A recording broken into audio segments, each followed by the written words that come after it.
In triangle ABC, angle B is 90 degree, which means it's a right angle triangle. So we'll draw the triangle first. So our triangle should be like this. ABC, angle B is 90 degree. It is given BC is equal to 5 centimeter. So BC is 5. Also AC minus AB is 1. That means AC is the hypotenuse minus AB is 1. So the difference is going to be 1. Or if I take this as x, this should be 1 more than this. So this should be x plus 1. Now we can use Pythagoras theorem.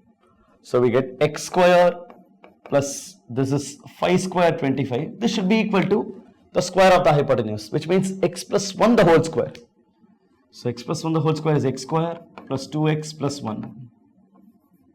That means we get 2x plus 1 is 25, or 2x is 24, or x is 12. Simple. Now this is 12, AB is 12. This is going to be 13. Yeah, okay, fine. And this is already fine.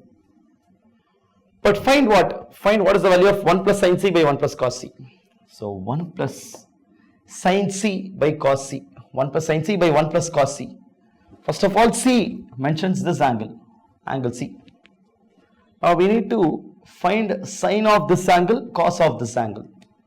Sin theta is opposite by hypotenuse, which means for this angle C, opposite is 12. So 12 by hypotenuse 13 by 1 plus cos C.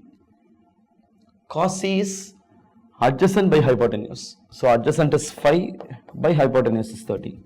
So this is what we want. So this will be equal to, so this is basically 1 plus 12 by 13. It's going to be 13 plus 12, 25 by 13 plus 5, 18. So 25 by 18 by 13 by 13.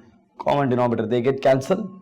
So 25 by 18 should be the right answer, which is ready available at option D. So the answer has to be D. We'll check this. Yes, perfectly right, option D. 25 by 18 is the right answer.